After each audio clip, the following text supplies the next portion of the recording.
and he's going to speak off the cuff tonight for us. So let's welcome Jason Shroer.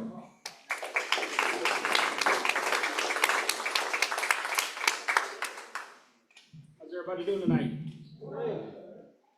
So, as you see, I'm not big, bad, scary inspector. I know, when you hear inspector, everybody starts to sweat and shake and not know, does anybody have any questions for me to start off with?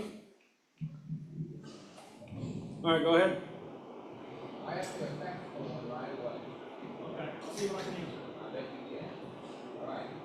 You have a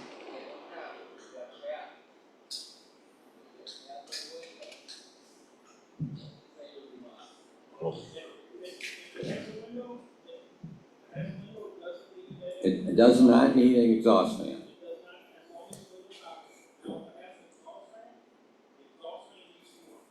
It does? The exhaust fan has to work. Okay. Yeah.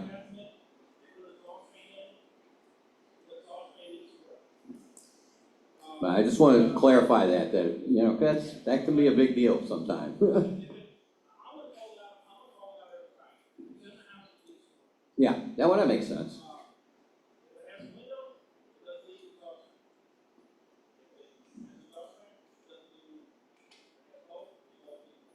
Right. Now, you do the inspections, but you don't do the occupancy inspections. You do? Okay, you do both then.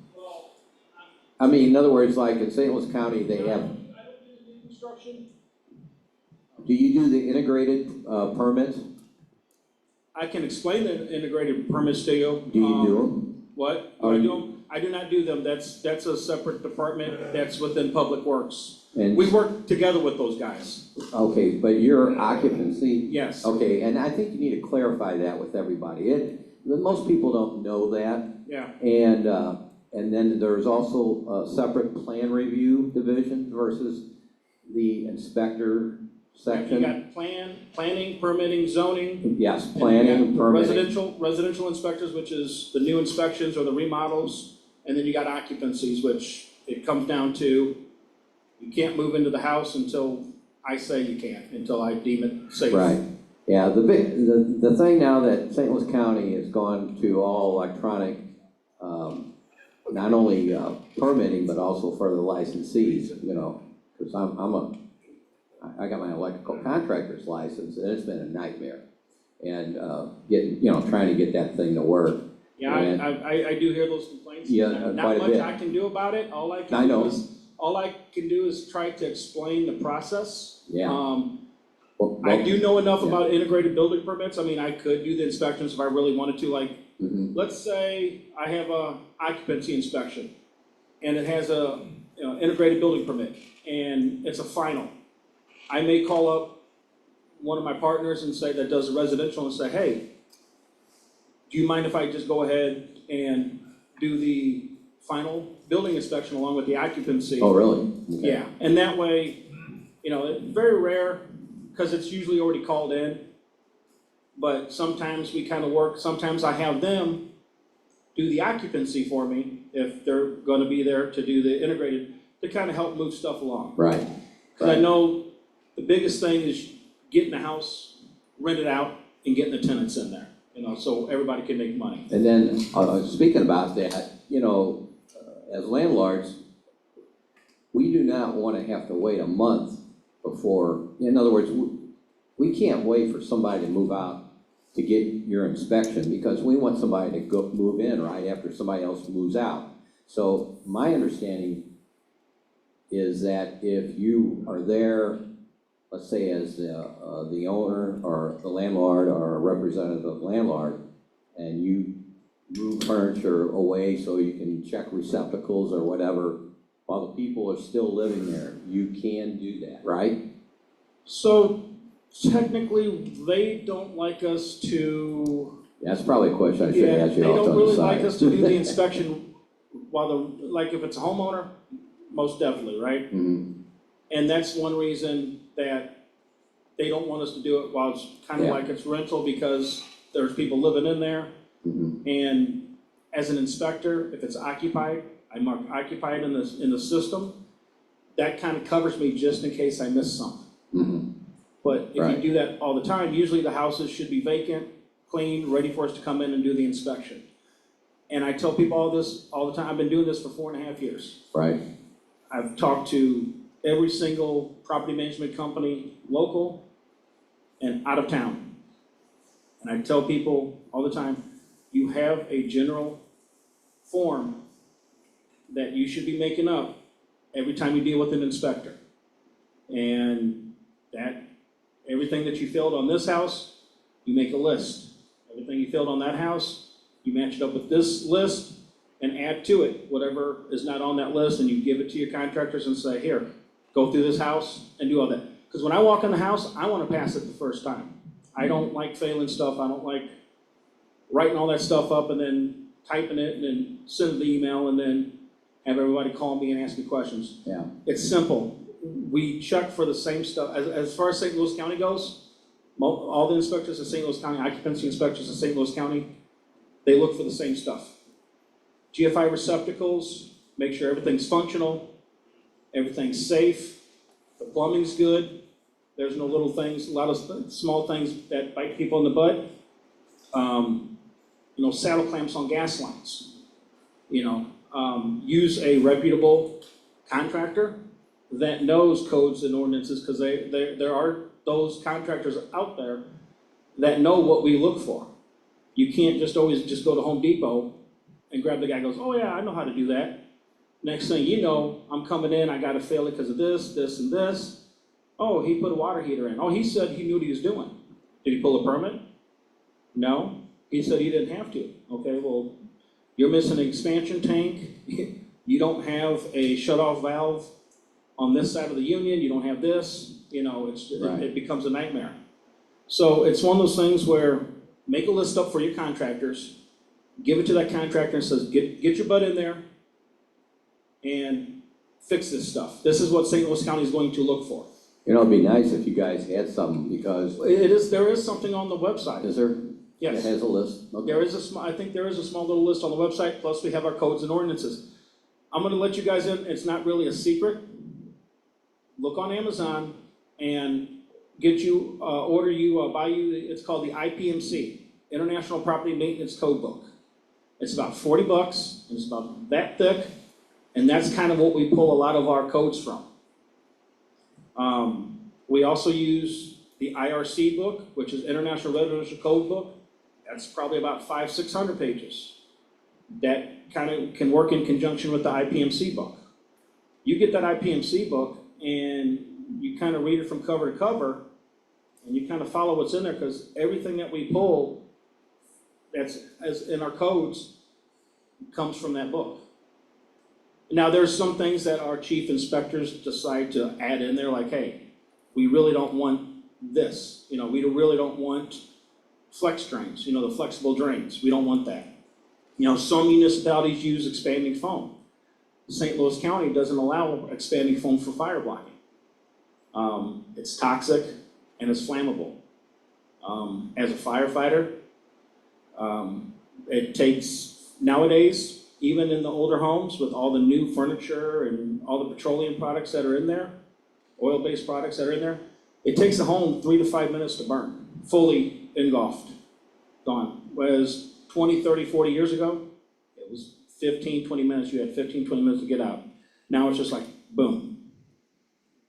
So whatever you can do to lessen that, get it all done, get it all fixed up, because we look for the same stuff. And that's kind of been my cross that I've been trying to bear throughout the time that I've been with St. Louis County, is I will literally walk through a house with one of the landlords or one of their contractors, one of the representatives. If a vacant house, I'll walk through and I will show you exactly how I do my inspections. It's no big secret. The problem is I do that, and then the next 4 houses I go to, there's stuff that I've showed them, to fix, and it's not fixed. So in that aspect, it's the contractor's fault, which kind of falls back to the landlord, because the landlord didn't go behind the contractor to make sure that it was complete, So it's one of those things where I try to be laid back. I try to be the inspector that I would want to deal with. but sometimes I have to be, very firm and strict about stuff. But I have no problem walking the house with people and saying, all right, this is how I do my inspections, this is what I'm going to look for. And if I remember something, because not every house is gonna have everything that we call out. Make sure you don't have this, make sure, look for this, look for this. St. Louis County, if I walk in and I see a new water heater and it doesn't have a permit pulled in the system or has one of our little stickers on it, if it's within 4 years of the year that you're in, I'm gonna make you pull a permit, to make sure it was put in right. A lot of times they're not put in right. 90% of the time they're not put in right. They're missing an expansion tank or missing a shut-off valve or a, TP drain tube or something like that. So, it's simple. I know you guys deal with a lot of municipalities.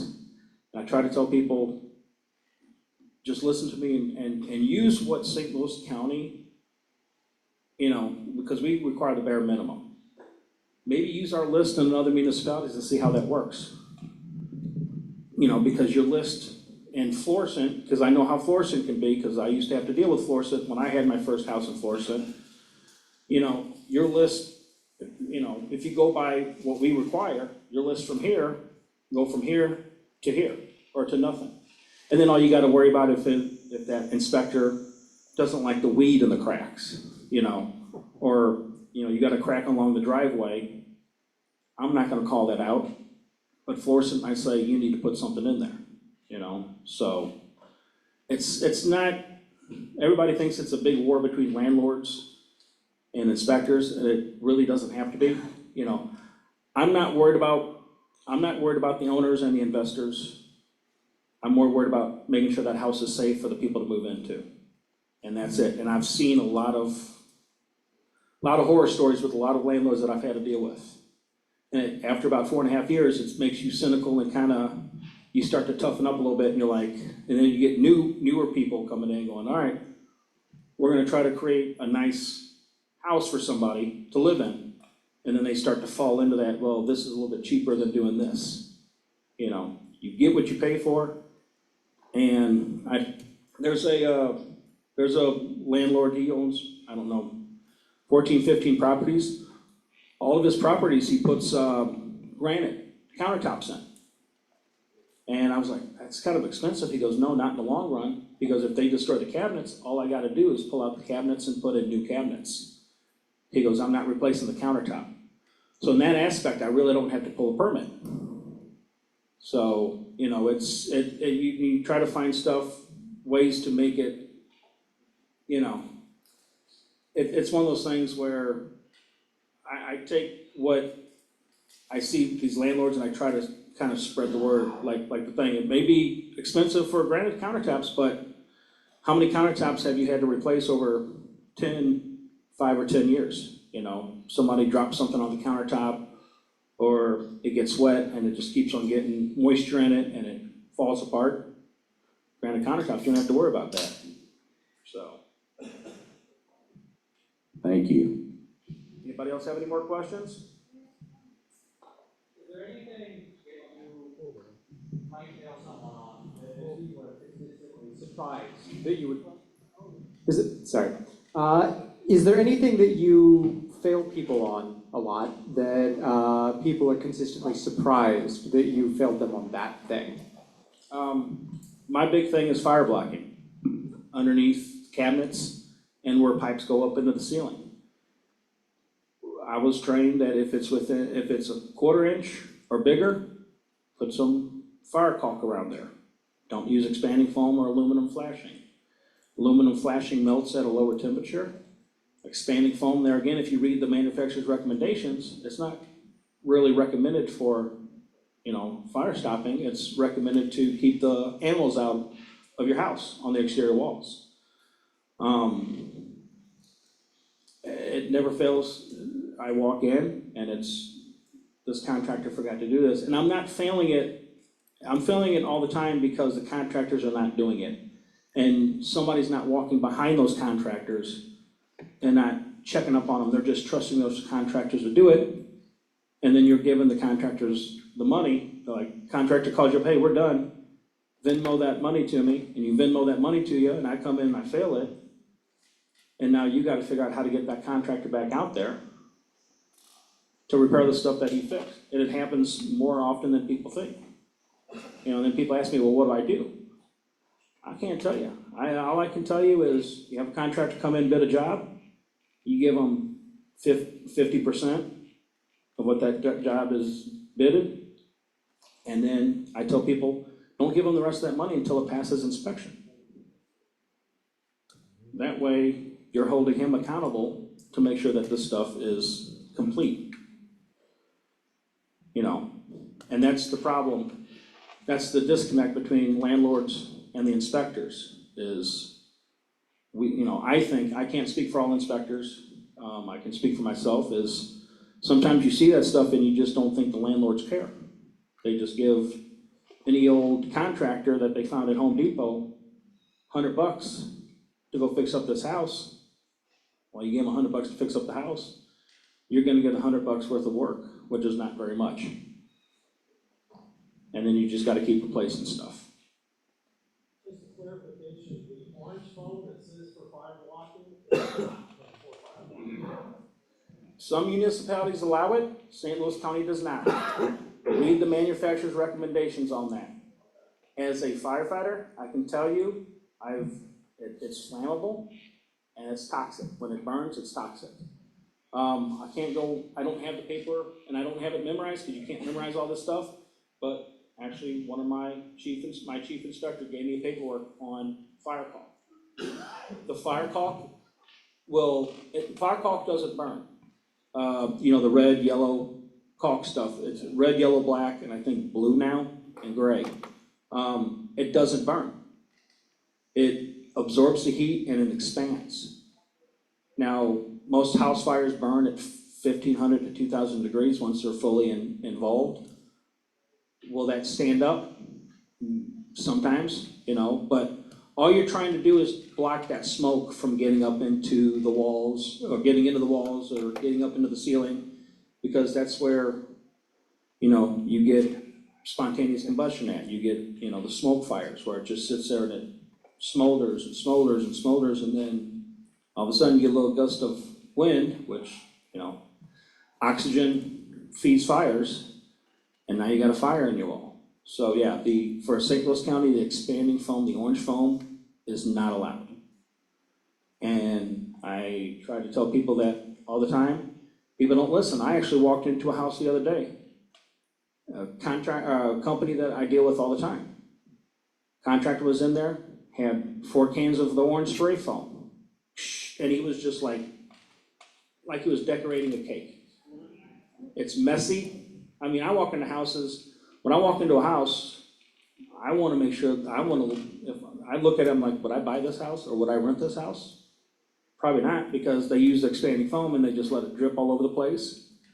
And nobody cleans up after it, but then you don't have nobody going after these contractors, making sure that they're doing the work correctly.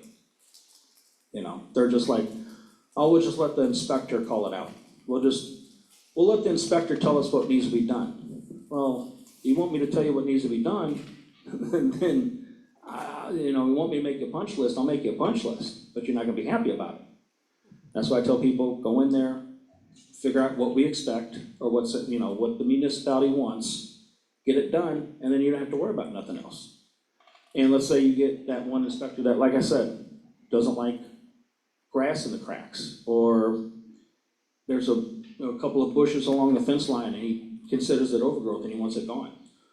Well, now you put that on your list that you give the contractor and said, make sure this gets done. Just make a list of what needs to be done.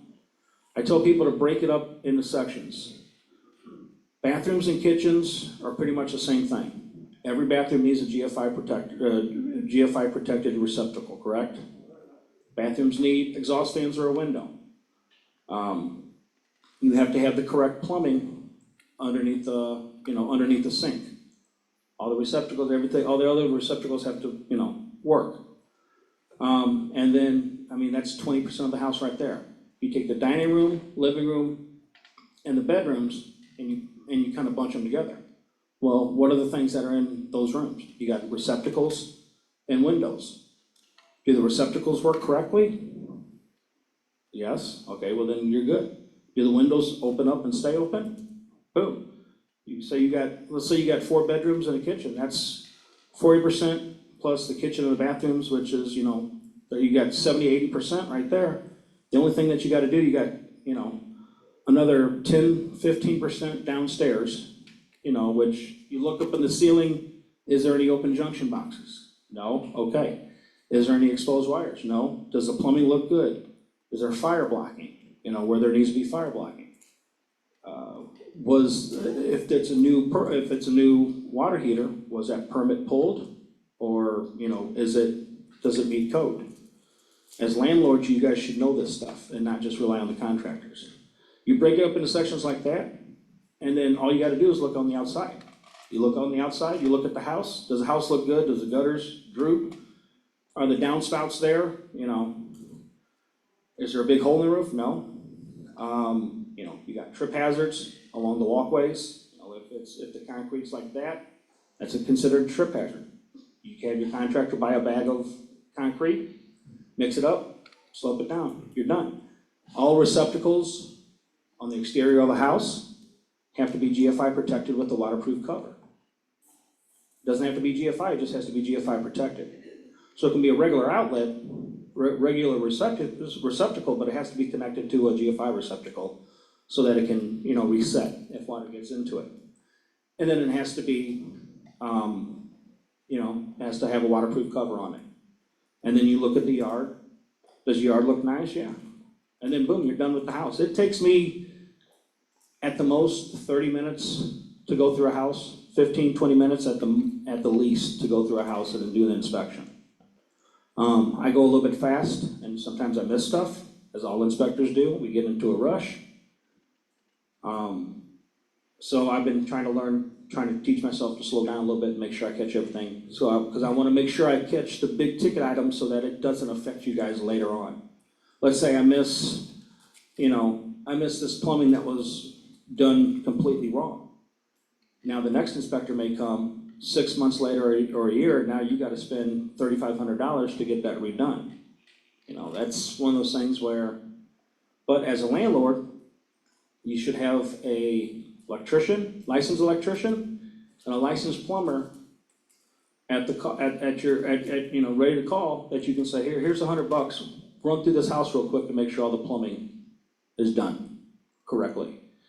Give that electrician $100, here, make sure all the electrical's done. That way, if I come in and I fail you on something, you can give me a letterhead that says this plumber states that this meets code. Because what I'm gonna do is, if I'm not sure I know something's wrong with it, but I'm not sure what it is, I'm gonna make you get a licensed plumber to make sure that it meets code. So you might as well just get that out of the way. Because it's gonna save you in the long run. Because let's say you have a house that's been sitting for 2 weeks because you haven't been able to get to it to fix it up, right?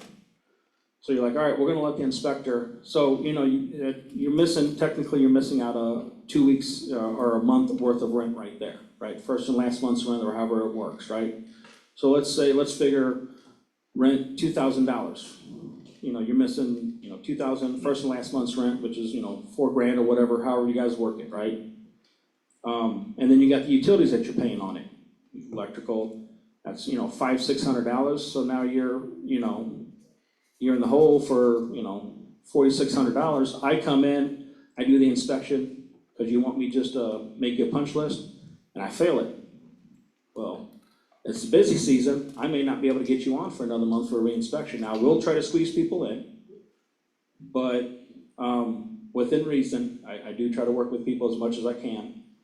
I tell people not to make a habit out of it, but I will do what I can to get that house inspected, because I know, we gotta get people in there.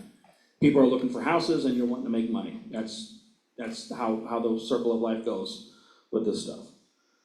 So I can't get in it for another month, so it's sitting for another, couple weeks of that month.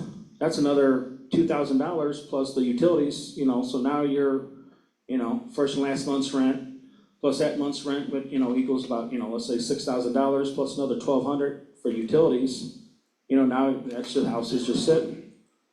Instead of just saying, plumber, go in, make sure everything's done. Electrician, make sure all the electrical work gets done. General contractor, get your butt in there and make sure this meets St. Louis County Code. I walk in, I check stuff, and if all the big stuff is kind of adding up, I'm not gonna worry about the small stuff. I'm not gonna say, you know what, that fence looks a little ratty. Just get it fixed next time, before the next inspection. Get all the big stuff done, all the small safety stuff done, and you should pass 98, 99% of the time. I can't say 100% because you do have those inspectors that, like to fail stuff, just to fail stuff, right? They're out there, I know. So, anybody else have any other questions?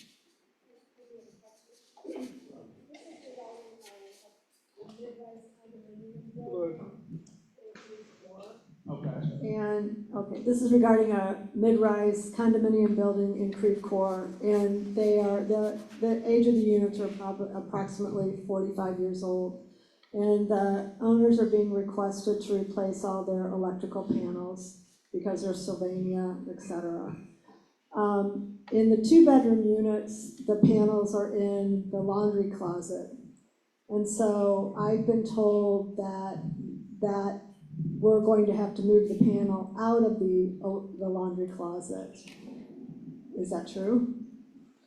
I would actually, there's some certain areas that the electrical panel can't go into. If it's new construction, new electrical, I'm not up to date on all of that stuff. I'm still, like I said, I'm still learning stuff here and there.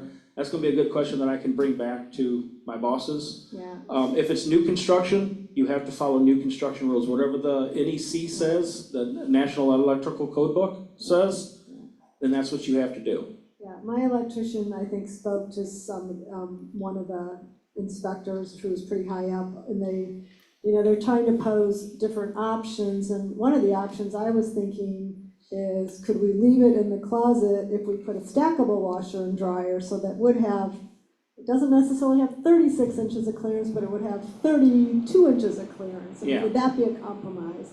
Because I have had the same situation in Maryland Heights, and they grandfathered it in, and I didn't have to move it. So, that's one thing as an inspector, and I know some inspectors, a lot of inspectors don't like the word grandfathered in. Learn terms. If you're gonna get into this business of owning houses and construction, all this stuff, learn the terms. It's called existing building code. If the house was built like that and it's safe, meets safety code, then I'm not going to do anything I'm not gonna call it out, okay? There's existing building code and new building code. Existing building code was the basement built without any windows?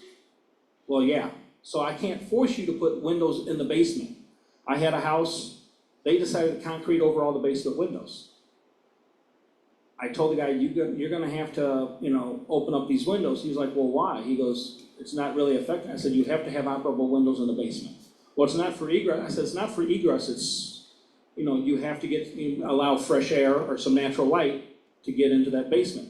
I said, was the house built with windows? He goes, well, yes. I said, well, that's existing building code, so you have to put it back to the original that it was. New, that's a whole different ball of wax. I can tell you this, if you guys decide to buy a house and you think you're gonna sneak in there and take out some cabinets and the countertop, I tell people, integrated building permit needs to be pulled if you're pulling out old and you're putting back in new. Let's say you remodel a kitchen, and back in the day, I guess the code was, 6 feet, within 6 feet of water, less than 6 feet of water, the receptacle had to be GFI protected, correct? Now, it's every 2 feet on the countertop. If you have an island, or if you have a peninsula, there needs to be one at the very end of that peninsula. If you have an island, there needs to be one probably on either side of the peninsula, if it's 2 feet long. So once you take out old and put in new, that's when you're gonna have to pull your permits. And with St. Louis County, we try to make it easy and tell people, do the integrated building permit. I don't know how Florissant or the other municipalities do it, but Florissant, integrated building permit. That means you're paying for one permit, your electrician and your plumber signs on to it.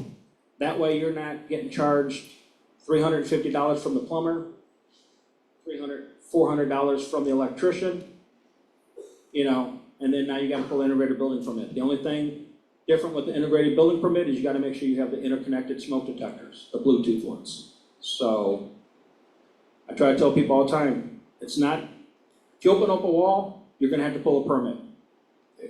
Most definitely, plumbing or electrical. If you're taking out old, putting in new, and the new stuff is not going to meet new building code, because technically it's now falls under new building code, then you're gonna have to pull that integrated building permit, and it's just a lot easier, because you deal with one inspector across the board. Back to the fire blocking question topic. What if you have The bane of my existence. do you allow aluminum flashing for, wait, let me finish, for giant areas? Nope. Galvanized metal, sheet metal. Okay, thank you, that's what I needed to know, because I'm like, how are we gonna caulk this giant? So for St. Louis, I 3 can't inches? speak for other municipalities, I can only speak for what I've been trained and what's in our codes and ordinances in St. Louis County. 3/4 inch plywood, 1/2 inch drywall, which sucks to cut around the plumbing. I know that, I've done it, I've been there. Everything that I've called out on you guys, I've done it in a house, I've had to do it in the house, so it's not, Oh, I got snips, yeah, What? I got snips for the flashing. Yeah, so, and I tell people all the time, it's not that hard. I mean, sheet metal's easy, because you cut, and then boom, and then you just, if there's a 1/4 inch gap or larger, use fire caulk. Now, you don't have to sit there and fire caulk around the edge of it, just make sure you have the screws in it, and if there's a gap, hit it with fire caulk. Great, thank you, that's what I needed.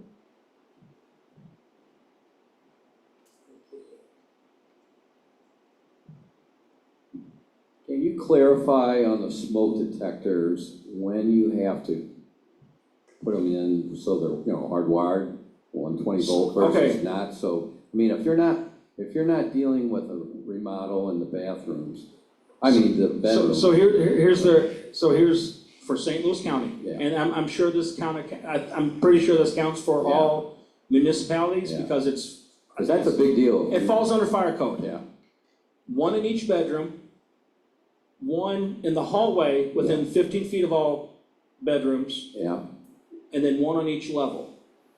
Okay, so if it's hardwired, if you got a hardwired one out in the hallway, but none in the bedrooms, because a lot of times back in the day, they didn't, you only were required to have one in the hallway. Get you a $15 kitty and put it in the bedroom, and I tell people all the time, you have to be within 3 feet of the bedroom door, or manufacturer's recommendation. So open up the box, get out the smoke detector, and that pamphlet that's in there, there's directions in there, and it will tell you exactly where it needs to be. well, that's not my question, maybe I didn't make it So clear. In other words, let's clarify when you have to have a hardwired, you don't have to have a hardwired, okay, I just wanna make sure of that. Because, no. So, if you got an existing property. if it's existing hardwired, No, let's say it's a 40-year-old house, they didn't do hardwiring back then. just a kitty, St. Louis County is not going to make you do the hardwired, because I can't really tell you, hey, now you gotta tear the walls out to Right. put the hardwire, that's gonna be cost. And how many landlords is that gonna go over very well with? You know how many, Right. landlords are gonna be complaining to our county council and our politicians, and then the politicians are gonna, so if you don't have any smoke detectors in the house, Yeah. one in the bedroom, or one in each bedroom within 3 feet of the door, one in the hallway. Now, in a lot of houses, you have attic fans, right? You have either attic fans or the cold air returns on the side walls of the hallway, right? So what you wanna do is you wanna take that smoke detector like everybody likes to put at the very end of the hallway, and you wanna move it, to within, it has to be 3 feet away from that attic fan or a vent, okay? So, and then there goes the crux where it may not be within 15 feet of that bedroom. So what I tell people to do, if it falls short of falls short of that 15 feet, let's say it's 18 feet, take another smoke detector and just put it on the other side of that attic fan. They're only $15 and it's not gonna hurt anything. Talk about the carbon monoxide detector and its location. St. Louis County Yeah. doesn't require carbon monoxide. They did it with detectors. me when I was rehabbing a house a couple of years ago. Might have been a couple years ago, but we haven't been pushing that. It's smoke detectors. Yes. Huh. Now I tell people. I mean, it's a good idea. I tell people to be a good person. Yeah. And put them in, but there again, manufacturer's recommendations. What do the directions say? I haven't read the directions. I usually carbon monoxide is a heavier, gas, right? So a lot of people put them down here. And by the time it gets up here, you're kind of gasping for air, so. Yeah, I thought they did. I thought you had to have one down in all my properties usually. I thought they said you have to have one at the first. I see them, Basement. I see them there, and I don't even say anything, It's the municipalities that require them. What? Yeah, it's the municipalities, and it's, from municipality to municipality. Yeah, I even had it marked up when I've set a plan review before. You what? I had it marked up when I've set plan review before to put in carbon monoxide. Well, there again, it's new construction, so it may. No, it's rehab. Well, rehab is still new construction. You're taking out old and putting in new, right? Well, I was. Rehab to me is painting, flooring, cleaning the walls, making sure the house is clean. Remodeling is you're taking out stuff and putting in new. That's the terminology that I learned in my 24 years in construction. Rehabbing is just, rehabbing would be, that toilet's broken, let's replace the toilet. That vanity is rotted, let's pull it out and just, put a new one in, right? One thing, maybe painting, flooring, a little bit of trim work, making sure the siding's on good, that's rehabbing. Remodeling, I consider taking out new, or taking out old and putting in new. Once it's on plan review, that's new building code, and that's why you have those plans, because it falls under new building code. Because you either had a general contractor, or an engineer, or even you drew it up yourself. And plan review looked at it and said, nope, doesn't meet code, put these addendums on here and you're good. And that's the thing, I'll never argue. I'll argue with the general contractors, but I will never argue with an electrician or a plumber, because I'm not an electrician or a plumber. I know enough. If I have any questions, I call my boss up and my supervisor, and I say, hey, this electrician is arguing with me about this. How much leeway do I have? Or do I just tell them firmly, no, this is the way it is? And that's how I do it.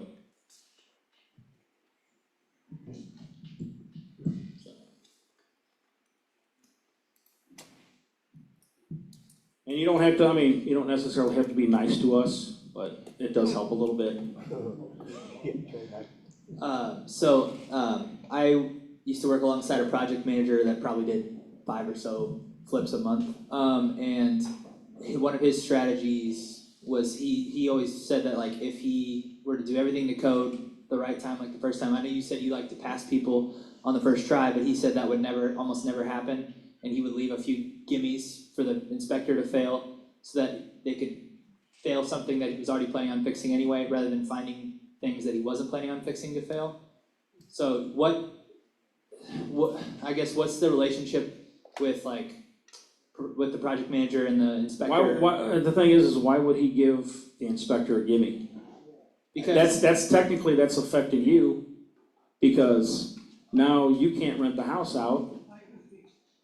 You can't rent the house out which is gonna take another couple weeks to get on Right. a schedule. Project manager, well, I mean, that's stupid. Honestly, it's just, I've dealt with project managers, and we get a lot of investors from out of state, which is the bane of my existence, because they don't have occupancy inspections or safety inspections in a lot of these states. They come into the St. Louis market, buy up all these houses, and think they can just run roughshod and question everything. And I've been in some of the houses in some of those markets, because I've got friends that live out of state, and I wouldn't move my worst enemy into some of these houses. But they don't do occupancy inspections. And I think it's a good thing, because, you know, as a firefighter, if you've ever had to deal with that, it's not something, you know, a tragedy in a house, that's something you don't ever want. That's why I work with the people, but there again, I'm gonna be firm. All I tell people is respect what I do, and I'll respect what you do. I'm not out here, because I don't get paid anymore to fail. Now I gotta go back to the same stupid house and, you know, make sure the stuff was fixed that should have already been fixed. There's no reason for me, for the guy to give me anything. I don't wanna find stuff. I mean, I'm going to, not necessarily fine tooth comb, but I'm gonna check all my boxes. And I can usually tell within the first 5 minutes of being in the house, if I find that it has a flex drain, or it's missing fire blocking, I can guarantee you right then and there that I'm gonna find 10 other items. I've done it long enough to where I just know. And I get these contractors telling me, oh yeah, our investors or our owners are just telling us, let's let the inspectors make the punch list, make a punch list. Okay, you want me to make a punch list for you, I'll make a punch list for you. But you're not gonna like it, because now, you know, I'm not being vindictive, but now you want me to make a punch list, now I gotta follow every single code and every single ordinance we have, you know? I guess a follow-up question would be like, so let's say you have a stretch of like really good inspections, like for a couple days or something, your boss would not look poorly on you for passing too many houses, No. right? No. Okay. Now, they may, and I expect my bosses to do this, because I can only improve if I know I'm messing up. I'm a perfectionist at heart, trust me. Being a firefighter, an EMT, and an inspector, I tell people all the time, whenever I'm doing whatever job, either one of those jobs, I have to be perfect pretty much 99% of the time. You know, I don't have a time that I really mess up. Now, if I'm sitting at home or I'm out and about, I may, you know, screw up a little bit, but I have to, in my job, I have to be perfect, because my bosses want me to call out make sure that we're calling out the big ticket items so that it doesn't affect you the next inspection. Because then the first thing you're gonna say is, well, why did the inspector miss that? Well, we all miss stuff. I'll tell you right now, even the most experienced inspectors, they get going and they miss something. But my bosses may send somebody, one of our lead inspectors behind me, and say, just to double check to make sure that I'm catching everything that I need to catch. But I'm not gonna get in trouble for passing them. You know, that's why I meet with the contractors. There's one guy that works for I think he's a local property management company. This guy that I meet, he owns a construction company. Before me and him met up at a house, his, what they call, you know, OIs, the occupancy one, initial inspections, he was like at 20-25% passing.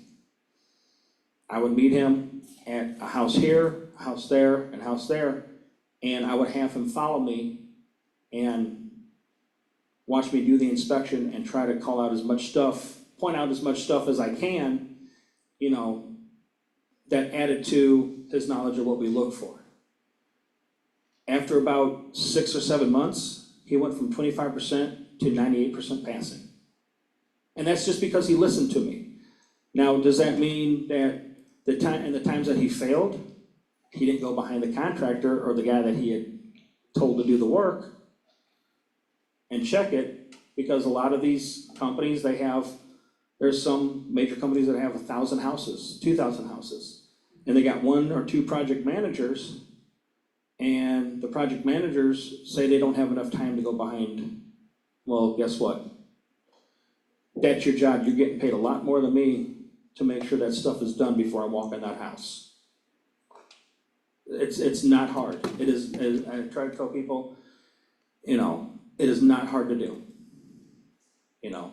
You fail a house over here, you make a list of stuff that failed. This is what this inspector looks for. You fail a house over there, all right, let's compare this inspection versus this inspection. What items match on this one and what items are not on this one? Well, now we need to put these 3 items on this list so that we have a complete list. And after about 10 or 12 houses, depending on where you're at, Castle Point, you're gonna have a lot longer of a list. Glasgow Village, you have a lot longer of a list. Unincorporated Florissant, that's where I'm at. You can have a little bit of a shorter list because most of those houses are fairly new and people keep up on those houses. It's not hard to do. And that's what I've been trying to get through to all these property management companies and all the landlords and all these contractors that I meet. If you have a house that I'm gonna inspect, say, hey, I like to go in on a lockbox because I can run through and boom. But if it's your first time, if you're like, I failed the last 4 houses, I don't know what I'm doing wrong. Say, hey, do you mind if I follow you around the house and you kind of show me what you look for? I have no problem doing that.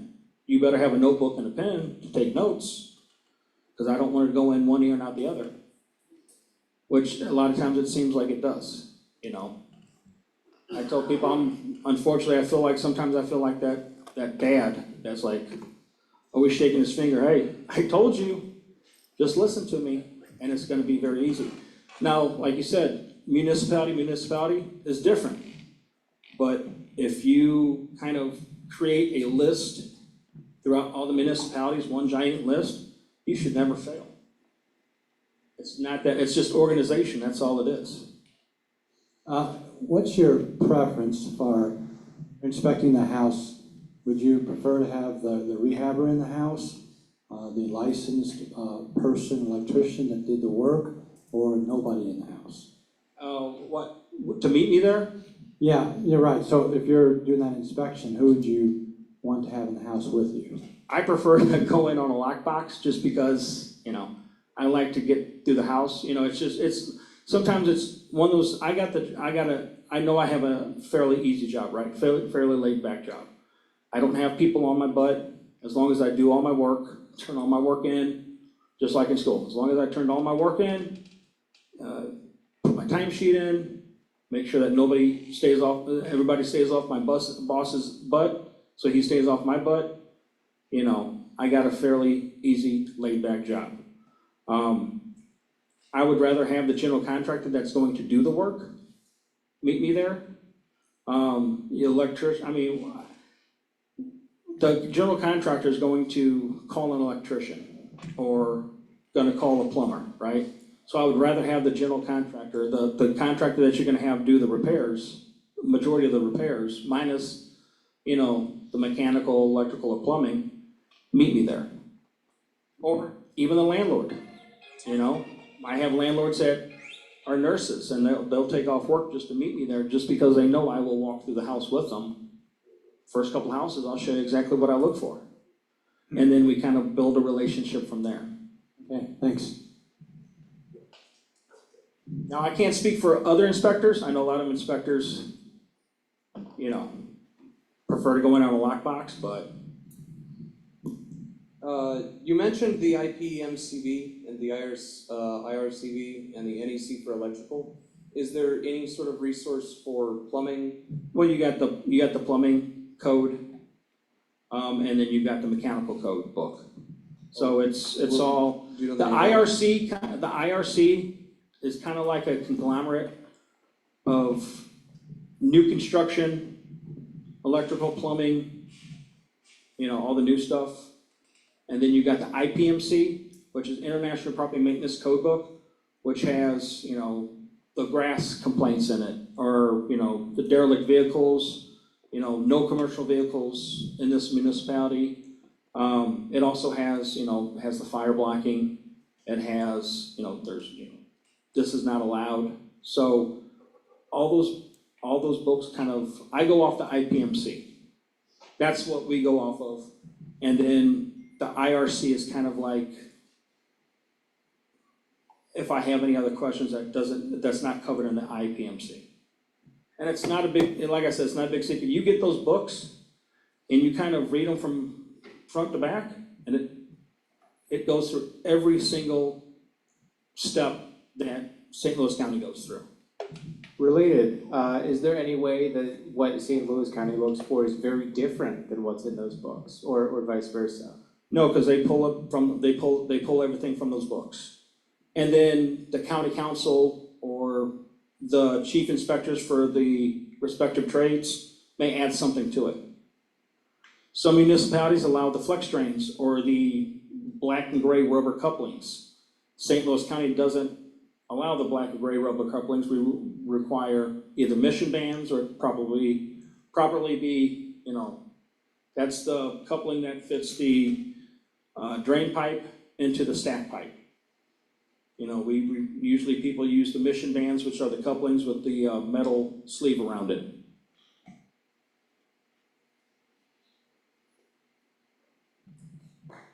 Any questions that I can help make your job easier that I didn't cover?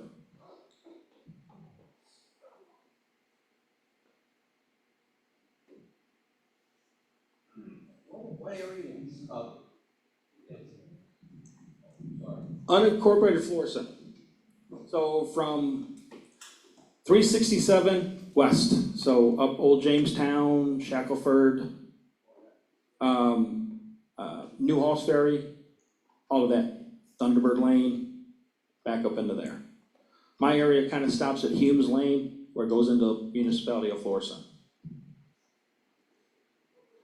I was just wondering, with the existing code, since it's not grandfathered in, but if it's existing code, especially like if there's a stairs going down in the basement and it's just a tight spot, where the stairs are, and they're way too steep, it's almost like a ladder. But because of how the house is and where the stack is and everything else, like there's no other way to get to the basement and it's rotting, if we need to replace the stairs, is that new construction then? That would be, it's one of those things where you could do it one of two ways. You could just go ahead and draw some plans up and say here and submit them, or fix it before the inspector gets there. It's one of those things, if it's rotted, you gotta fix it. And that's general repair, that's the thing. If it's just general repair, let's say you gotta replace a toilet, or somebody broke a vanity top, right? It's general repair. You don't necessarily have to pull a plumbing permit to put that toilet in. You don't necessarily have to pull a plumbing permit to put that sink in. There again, it's also inspector discretion.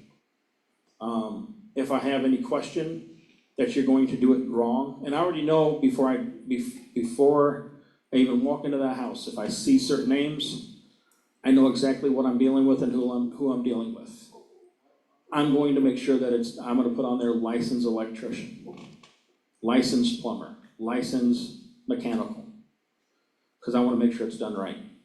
Because like I said, I'm not a plumber, I'm not an electrician, and I'm not a mechanical guy. I have to know a little bit of everything to do occupancy inspections. So if I don't know something, I'm gonna pass the buck and say, all right, you spend the money to make sure that meets code. But that's not my job. So like re-asphalting, resurfacing the driveway, or? You don't need a permit for that. As for St. Louis County, you don't. But you would call it out if it needs. I don't. If it's really torn up, if there's gigantic potholes, fix it. Fix it before I get there. Don't wait for me to call it out. Be proactive. Because let's put and like I said, I can't speak for, I'm here to kind of give you guys a general idea of St. Louis County, so I'm not speaking for St. Louis County inspectors. I'm speaking for myself as an inspector for St. Louis County. If I walk in and you're just like gonna let me call stuff out, then I already know who I'm dealing with, right? Because I already know that you've been dealing with St. Louis County or other municipalities for 2 or 3 years or more. So it's one of those things where it's like, all right, fine. You want me to make you do the stuff, then I'll make you do the stuff. I'll make sure I find the code to make sure the stuff gets done. Just do it before I get there. I want to give a shout out to say that you guys do a good service, because I've had more than once where, not me as a landlord had a bad property, it was my homeowners next door that had a bad property. And I had a situation where the neighbors next door had about a 3-foot high retaining wall of landscape timbers. They were falling apart, what have you, blah, blah, blah. And when I said, well, can you replace that, to the homeowners next door? Oh, we don't have money for that. And well, it was detracting from the value of my property, and I even offered to go in half to pay for their wall, okay? So, long story short, I had just gotten this house inspected in St. Louis County, it passed, and so I called up the inspector and I explained the situation, and he said, we'll send them a letter. And somehow they changed their attitude, and next thing I know, they started talking to me about, okay, they'll change the wall. But that was a good example. If I didn't have that leverage or that hammer on them, they would have never changed it. So, and this has happened more than once where I've called on one of my neighbors. So, I know you've had some problems with landlords, but Yeah, so most of us don't. No, trust me, Most of us want to do a good job. trust me, I've got, and the thing is we're short-staffed, right? With inspectors. We're just short-staffed, and St. Louis County is so big. My area is so big. I've got a stack of property complaints, because we do property complaints too. Tall grass, my neighbor, I don't like the way my neighbor looks. It's a lot of. Does that work? Because I got one of them too. I'm one of those straightforward guys. I've been in construction, like I said, I've been in construction for 24 years, and I've been a firefighter for 8. And if you know anything about those industries, we're pretty straightforward, and I don't pull any punches. If I feel that it's a neighbors type war, I'm gonna tell you, okay, what do you want me to do? Because all I'm gonna be able to do is write up a complaint, send it to him. If he doesn't fix it, I just send it to court. There's nothing that I can physically do to him. So But that's what they said they were gonna do. yeah, is they sent the letter. If they don't respond, then they're gonna get a court date. And that changed their minds, and the next thing I know, they were very cooperative. Get to know your inspectors, okay? You don't have to sit there and kiss their butt and fawn over them. Respect what they do, we'll respect what you do, give a good product, and we're not gonna have no problems, right? Be nice to them and they'll be nice to you. Because sometimes your best friend can be an inspector, like that example right there. Unfortunately, I get HOA and trustees from all sorts of neighborhoods calling me up. Hey, I've got this, can you take care of this? And I'll drive by. If I can write something up on it, I send in a property complaint, and I tell people, take care of it. I've got a stack of complaints that thick that I probably won't get through until the end of the year. Because we got certain people in certain neighborhoods that they go out at the beginning of summer and they just write up every little thing on a house. It is part of my job to take care of the complaints, but sometimes I get so many complaints that I can't take care of them. So if you're dealing with the St. Louis County building inspector or St. Louis County occupancy inspector, just know that we do property complaints as well.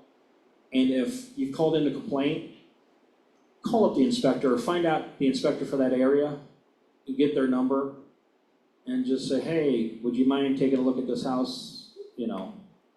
Because usually what people do is they'll message our supervisors, hey, I've been complaining about this for the past month and blah, blah, blah, blah, blah. Well, our bosses know that we're busy, but they don't really know how busy we are, you know? So it's like, the reason some inspectors are the way they are is because we have to deal with the public, you know? For a while there, you know, we have to, I use a description, whether I'm posting a notice. If it's a grass notice, I have to post it. But if it's a complaint of a car or something needs to be done on a house, I kind of use my judgment on whether I'm gonna post it or not.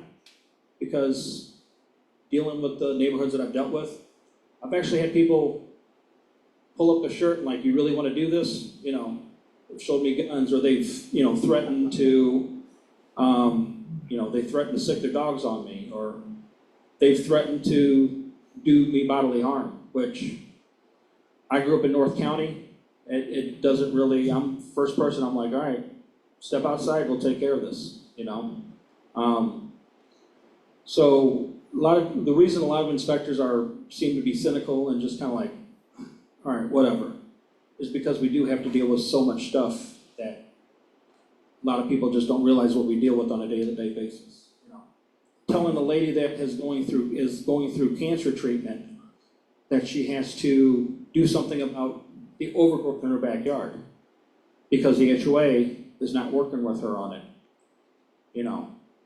I try to have a little bit of leeway and say, all right, make it look like you're doing something so that if it comes back up, I can tell my bosses, hey, this is what's going on. She's got this because I can give an extension on that, you know? So like I said, I try to work with the landlords, the investors, the owners, the general contractors, until I feel that you're mistaking my kindness for weakness. Do you feel that, you know, we have landlords, out-of-state landlords, do you feel that's more of a problem than the ones that are owned locally? We have a lot of mom and pop landlords in this group. And see, the thing is sometimes I can't tell the mom and pop ones from the major ones from out of town. And you've probably been doing this long enough where you could probably name a couple of them, and I could tell you right now, you know, or I could tell you there's one property management company that no matter what we tell them, they do their own thing. And they're kind of on our, you know, they're kind of on our list like, hey, we're not gonna have any leeway with you. Get it done. If we see an LLC, it's one of those things where it's an LLC, I don't know who I'm dealing with until I deal with you, because a lot of times I don't deal with the owner or the landlord, I'm dealing with somebody overseas. I'm scheduling the inspection with somebody from Thailand or Puerto Rico. Seriously, there's companies that have outsourced the calls, you know, and I'm like, I would rather have you, like this gentleman back there, who would you rather deal with or meet on the job site? I would rather talk to somebody, a contractor. I would rather schedule the inspection with the contractor and say, all right, I'm gonna be there on Tuesday, May 30th at 10 a.m. You got almost a week and a half to get that stuff done. Get in there and get that stuff done. Don't just wait for me to come and do the inspection. You know, I would rather talk to somebody local and deal with local people than the bigger out-of-state companies. Because, I mean, it's kind of with the out-of-state companies, it was kind of a blessing for people that were wanting to sell their houses and they were having bidding wars, and now you're selling your house for $50,000 over asking price, which kind of brings up the property of everybody else around it, right? But at the same time, these companies coming in, they're buying them and they're renting them. They're renting them out to, you know, they're renting them out to a lot of neighborhoods that I know are trying to get rid of the rentals. Like they're putting in their addendums or whatever, like after this person moves out, it has to be owner, you know, the house has to be owned by somebody and they have to be living there. You can't just rent it out. Because you get a lot of people coming in that don't know how to take care of houses, they destroy the houses, and, you know, but I don't, like I said, Dealing with the bigger companies and the mom and pops, I don't know. I've never really dealt with the mom and pops. Or, I mean, I probably have. But the mom and pops that I've dealt with, I could tell you, wouldn't be my first pick to give references, because I can tell you this right now, people ask me all the time for references. I've learned in the last, after about a year and a half of doing this, that when I give somebody a reference or if I vouch for somebody, people take that, you know, my word is gold. It's just like, all right, we're going to, I've had people go, hey, you know, not in St. Louis County, but we have a house in St. Charles. Can you recommend a contractor for us? And I'll give them 2 contractors to call up, and they may not be the cheapest, but they're gonna do the work right, and they're going to make sure, you know, that it looks good. And I always tell people, if I vouch for you, more times than not, you're going to get that job, you know. As landlords, I have people all the time, hey, do you know any landlords that are renting? I know a lady right now that is looking for a house. The company that she's been dealing with is kind of one of those companies that I really don't care for too much. But she's looking for a house right this minute, so her and her husband can move out. And she's, you know, unfortunately, she has to deal with all these big conglomerates, the hedge fund people that come in and buy up all the houses. And they're telling her, oh, you know, your credit score is not this. You make good money, you fit everything, but your credit score isn't good enough. You know, so I have, like I said, I have people all the time asking me for references. And it's one of those things where if I'm dealing with you, and I think you're a good company or you're a good landlord, I'm gonna say, hey, let me get your number, because I know people are always looking for houses. I'll pass your number out. I have no problem doing that. So.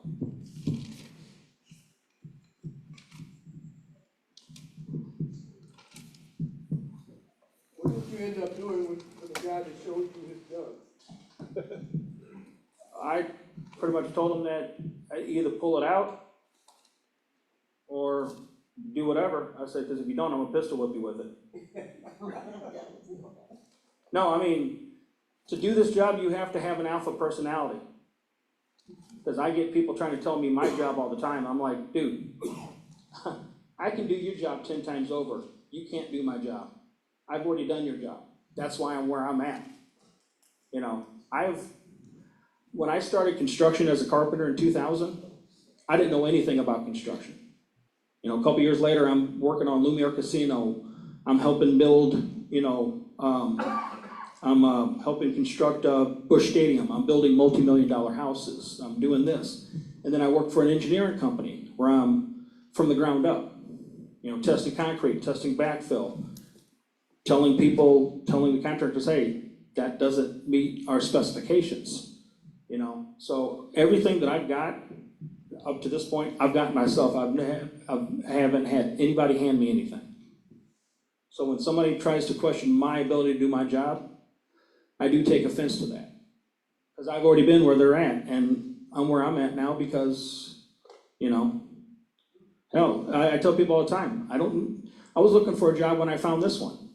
I could leave today and go be an EMT. It don't matter to me. I'll always be able to find a job. You know, but while I'm here, I like to try to make a difference. I am a part of this shrine. I am a Shriner clown. And I'm part of, I'm a Mason. So that's the kind of person I am. I just like to help people. I've always liked to help people because I never got helped. As a carpenter, I was always told, figure it out. I had journeymen, I'm like, hey, can you show me how to read these plans? No, I'm not gonna show you how to read these plans. Well, why not? You take my job from me. So like I said, everything that I got, I've gotten myself, and doing this job, I'm trying to make sure that making your job easy makes my job a hell of a lot easier. Because instead of staying on my computer until 3:45, 4 o'clock typing stuff up, I can close my computer down at 2:30 and be at home sitting on my couch playing PlayStation, you know? Or doing something with the shrine, you know? That's just how it is. Not all, you know, I had one guy tell me, I got out, he goes, you're the inspector, ain't you? Yeah. He goes, yeah, you look like one. I'm like, what the hell do we look like? I mean, do I look cynical? Do I look like I'm about ready to bite your head off? He goes, you just look like you're just tired of everybody's bullshit. I said, pretty much. You got people, unfortunately, you got landlords, property management companies questioning your ability to do your work. You got politicians on your boss's butt to get you to do this and that, and you know, we're just the middleman. So by the end of the day, I'm ready just to flip everybody the double finger and say, hey, just leave me alone. You do it. You know, come do my job for a day. I know I could be a landlord. I could sell houses. I could be a real estate agent. It doesn't take a brain surgeon to sell houses. I could be a landlord. It doesn't take much to be a landlord. You know, if you are organized and, you know exactly what you're doing. A lot of trial and error, but that's why I try to take the trial and error out as far as inspectors go. You know, you guys can learn a lot from the guys that have been doing it a lot. You know, I guess you guys have dealt with some really nasty tenants. The ones that you say, hey, you're 6 months behind in rent, you gotta get out. And the next thing you know, there's a gigantic hole in the wall and the doors are ripped off and I walked into a house to do an inspection and everything was missing from the basement. Furnace, water heater, ductwork, all the copper piping, all the PEX piping. Thank God they turned off the gas and the water for me, but I try to work with people. Don't ever sit there and tell an inspector, oh, we got somebody waiting, we got somebody that's homeless. They're gonna be homeless if we don't get this house done. That's not my fault. I'll do what I can to get the house inspected so they can get in there, but that's not my fault that they're almost homeless. I'm sorry. Because I've had people tell me that, and I'm like, all right, I'm being a nice guy, I'll get it inspected. Walk in to do the inspection, and the landlord goes, or the contractor I meet goes, just to let you know, somebody just moved in. I'm like, well, you know that's an illegal occupancy citation, right? He goes, yeah, I know, but I just want to let you know before you walk in. I said, okay. I said, look, if all the work is done, we're not going to worry about the illegal occupancy citation. Okay, just make sure all the work's done. I said, what was the lady's deal? Oh, she was about to be homeless. She had all of her stuff packed up. They were getting ready to kick her out. It was no fault of her own, blah, blah, this and that. I'm like, okay. Let's go in. We walk in, I walk in. She got a 75-inch big screen TV, saltwater fish tank, leather sectional, brand new coffee table and side tables, brand new dining room set. And I looked at the guy, I'm like, because I guess I'm getting an illegal citation, ain't I? I said, this lady wasn't homeless. I said, this lady could literally live out her U-Haul if she wanted to. Add to the fact that nothing was done in the house. So I had to come back a third time, and that was a third inspection fee. I don't like coming back to the same house. I use my personal vehicle. We get paid gas mileage, but we don't get paid for wear and tear in our car. So the more times I gotta come back to your house, it's either get it done right. I'm either gonna think that you're either not listening to me or you're just ignorant. That's just how it is.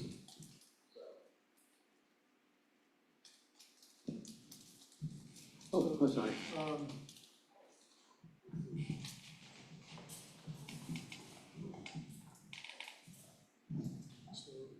The occupancy permit is supposed to be obtained by the tenant, right?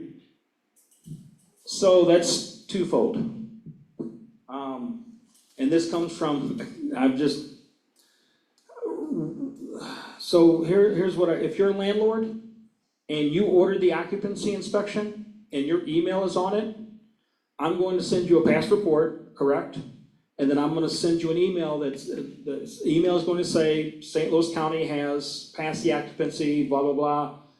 please send all occupant names to, and then there's, in the email, there's an actual email address that you click on, and you put all the information in the email box, and you hit send. I tell the landlords, if you're going to do it, then do it.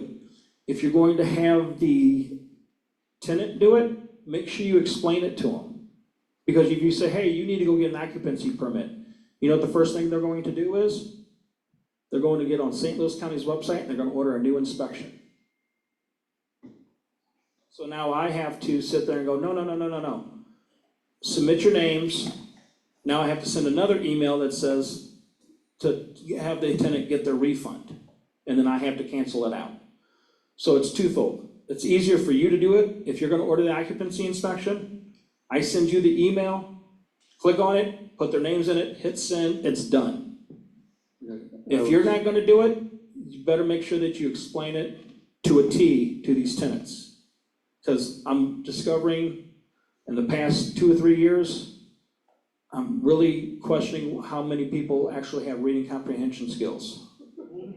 So can I have an inspection before I even have tenants? If I just want to make sure that I want you, yeah. Well, if you got somebody that's waiting on a house, get that inspection in. If you got 120 days from the time that the inspection passes to get somebody's name on there. Or, yeah, 90 days. You got 90 days to get the inspection. From the time that you ordered the inspection, you got 90 days to get everything done. Once the inspection passes, you got a total of 120 days to get their names on there. So if you know that you have a house, tenants move out, get in there, get it done, get it inspected. Everybody, there's people that out there that needs houses, so these houses aren't sitting very long. I know for a fact that these houses are not sitting on the market very long as far as sales. You know, and once they're on the, you know, some of them are not even making it to market. Some of them are being, you know, word of mouth, and they're like, already have a buyer. So don't move anybody in the house unless it has an occupancy inspection. Because if you move somebody in, you're gonna get a legal occupancy citation, which starts at $100. And then it goes up from there. Do you see houses with PEX? Are you okay with PEX plumbing? Yeah, I mean, as long as it's done correctly, yeah. Everybody's putting PEX in because people are stealing the copper. You're kicking a landlord out, or you're kicking a tenant out, what do they do before they leave? They're gonna take as much copper as they can.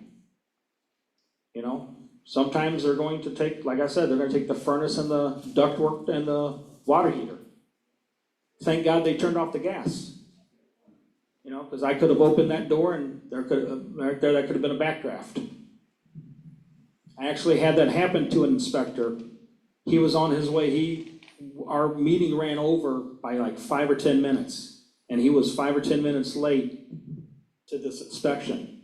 He's driving down the street, I think it was in Castle Point, driving down the street, and they had it blocked off. Cop walked up and he's like, "Hey, I'm going down there and inspect the house down here." He goes, "Well, what's the address?" And he told him. He goes, "Oh, somebody left the gas on. Somebody broke in, stole stuff, left the gas on, and exploded." So, and it had just exploded. So if he had left on time or early like he usually does, that could have been him in that house. So, like I said, a lot of times we walk into these houses vacant. We don't know what we're walking into.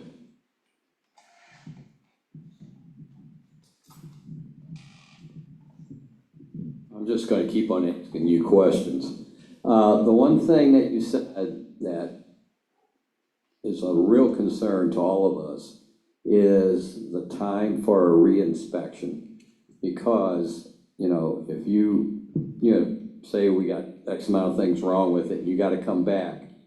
And the people have moved out, because technically you don't wanna look at the property until they've moved out. Did I hear a month wait? You gotta wait sometimes for a reinspection? Or did I hear that right? Because I'll just take $100 fine and move them in. Right, well, see, that's the thing, right now, we try to squeeze the re-inspections in if we can. I don't, But we the haven't thing had is, that problem. as I tell you what, I do 7 inspections a day. My day starts I get an hour and a half in a day to make all my phone calls to schedule my stuff. right? Yeah. 7 to 8:30. From 8:30 on, I'm traveling to my first inspection. My first inspection's at 9 o'clock. From 9 to 10, I'm doing my inspection. From 10 to 11, I'm doing another inspection, all the way up until 2 o'clock. From 2 to 3 is my last inspection. I usually get done about 2:30. That gives me an hour to get all my stuff in. Tell me in that time frame where I can fit in a re-inspection. Well, I'm not saying the same day, but I mean. Well, no, not the same day, but the thing is let's say I inspected a house today. Yeah. It failed miserably. They close on the 30th. I'm already scheduling for the second week in June. That's how far out my schedule is. What do people expect me to do? That's what I ask people all the time. Yeah, it's a higher up problem than you, but. It's a higher up a problem. They need to get us inspections. They need to get us inspectors. That's something that needs to be discussed, because that's a real concern. Now, like I said, if I can get a lockbox, if I go in on a lockbox and that house is vacant, I may be able to, I've been squeezing in a lot of inspections. We don't have that problem along properties that are in South County, and I think sometimes we've got them in 3 or 4 days, not all the time, a re-inspection on, once in a while we miss something. The thing is I can't schedule the re-inspection until you call it in for re-inspection. Oh, I understand And that. I tell people, I have people all the time, if I get a cancellation, I'll say, well, this is my next available. First thing people say, you don't have anything earlier? Well, if I had anything earlier, I would have told you I had something earlier. Yeah. I'm one of those people, I can't hide my sarcasm and I can't hide my cynicism. It's just one of those things where I know it's a general question that people just are used to asking. And then I say, well, I tell you what, give me a lockbox. Oh, no, I'd rather meet you there. Okay, well then this is my next available. My next available is June 3rd or June 4th. Oh, well, that's too far out. Well, then give me a lockbox. Or leave me a key under the mat. And then you could get in. And then I can get in. Yeah. All right, well, that's an alternative, and better than but the 2 thing to 3 is, weeks out or a month. That's just. It is, I mean, I'd be willing to send in a $500 check and just pay somebody, because, if you gotta wait a month, you lose $2,000. Yeah. And that's just totally unacceptable. And then this goes full circle. Yeah. Why wasn't that stuff fixed before I walked in that house? Well, everybody's not 100% perfect, and sometimes you might miss something. Now, if it's one little, if it's one little thing, hey, you're missing a GFI. But see, the thing is it's not a different item each time. It's always the same items. It's always, this receptacle is not grounded. It's a 3-prong receptacle, and it's underground. No, that's not true with my properties. Well, I'm not saying your properties, but what I'm saying is, my experience with the area that I inspect and the people that I deal with, fire blocking, smoke detectors, that's GFCIs. Yeah. This is my experiences this is a list that I've compiled over the last 4 years. It's the same stuff every single time I walk into these houses, and it's like, I go to check this receptacle along the countertop, and this GFI is not working. Well, why is that should have been replaced? And I'm talking more along the lines of the bigger companies, because that's kind of who I deal with. It sounds like you got the bigger companies are just giving you a bad edge. Yeah. But the thing is if I can help you smaller, the mom and pop landlords out, it's one of those things is, hey, you want somebody to move in as somebody is moving out. Well, guess what? Get in there and fix that stuff before they move out. I mean, it's one of those things where be proactive. It's your property. Get the stuff fixed. Maybe just up North County and Florissant area, there's more of those large conglomerates that are buying up the properties. But on my properties in South County, and just some of the things you're talking about aren't just, I haven't seen that to be as relevant. Not that it can't be, but, And like I said, those are my experiences, right. and of course, those are the bigger companies. Well, maybe they'll just switch you around, because we have an inspector sometime for 3 years in a row, and all of a sudden, he shipped off to West County or North County and they So- shift you guys around. So you know? usually, once you're in North County, you're in North County. Sometimes they try to switch the inspectors around so that they don't Yeah. get so used to an area, or people don't get so used to them. But like, I'm in unincorporated Florissant. That's kind of like one of those things where I've earned the right. I've worked my butt off in the crappy areas to get unincorporated Florissant. Unincorporated Florissant's a dream for me. Yeah, you get a lot of stupid stuff, and you get a lot of the bigger property management companies that are coming in and buying 15, 20 houses, and I'm dealing with the same contractors that they think they're the guy from, this old house, and, they're no better than Bob the Builder, So these are my experiences that I try to tell people about, that, you got something in North County, this is the stuff that I see all the time that people do not do. Yeah, that's unfortunate. Like I said, I don't know if that's true for all the other areas in St. Louis. I've never really done any inspections in our West County office, and I've never really done any inspections in our South County office, or in our South County area, so I don't know. Like I said, North County is kind of one of those things, I don't know if you've ever seen that movie, Lean on Me. I always tell people North County is like East Side High. It's like, we go good for a little bit, and then all of a sudden we hit a bad patch where you've got three or four main companies that are buying up all these houses, and they start going good, and then all of a sudden, the owners and the investors decide to go cheap, and it starts to go downhill. And they start to use these crappy contractors, and I'm tired of being, I sit there and tell these people till I'm blue in the face, this is what you need to pass. Just do it, and hopefully, if you get up to North County, then you kind of know what you're dealing with when you get up there. Well, everybody has their area, they like to pick apples, and my area is just South County. Yeah. Because I live down there, a lot of us like to stay in our area when we're, Yeah, But and there's like I people said, in if you're this doing group that have if, North if, County I mean, properties, if you're a good landlord, and, the thing is I just tell people, it makes my job easier. I would rather walk in that house and pass it the first time. It's not that hard because you know what I look for. we generally have always had good rapport with inspectors. We had one years ago, this is what the gentleman said to my wife. He goes, I've got 15 properties, or I've had 15 properties today. You're the last one on the list. I flunked every one, but yours has passed. And I thought, well, I feel pretty good about that, but then I looked at the bigger picture, and I thought there's 14 or 15 other people out there. Surely they could not have all been bad, but that's actually what the man said. Now, I know that doesn't mean all inspectors talk like that, but I just thought it was kind of unique, My thing is when I call somebody to schedule something, they go, well, don't you have anything sooner? I'm like, no, if I had something sooner, I would offer it to you. But this is my next available. You can either take it or you can leave it. There's nothing I can do, right? And then I usually tell them, I've actually called 6 other people before you and they didn't answer their phone. So guess what? Now they're going to be wanting the spot that you just got. So, like I said, my area is so big and there's so many people selling houses and there's so many rentals up there that I'm getting to be second week of June for my inspections. Nothing I can do about it. And I tell people, what do you want me to do about it? People like, well, like the buyers and the sellers, the real estate agents. Well, we close on this date. Well, you shouldn't have waited 3 days before you close to order the inspection.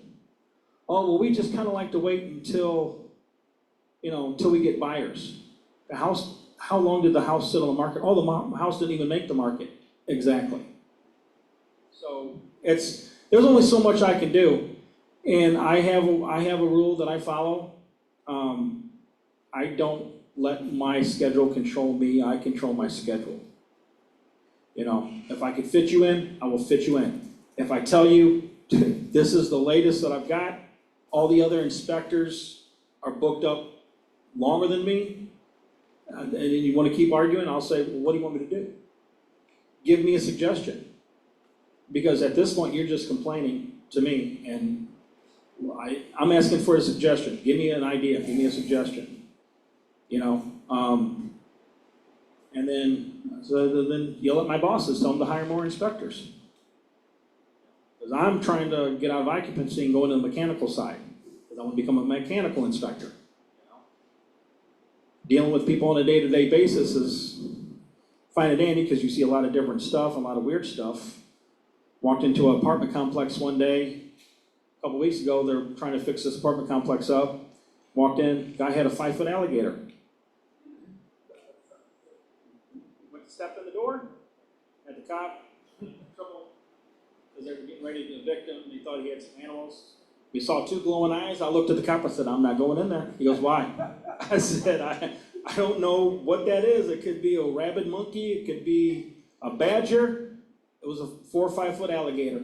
I didn't stay around for them to measure it and let me know what the measurement was, but he took a picture of it and you could see 2 little glowing eyes. You know? I've seen some stuff walking in these houses. Like I said, I've had experiences where I've had people threaten me.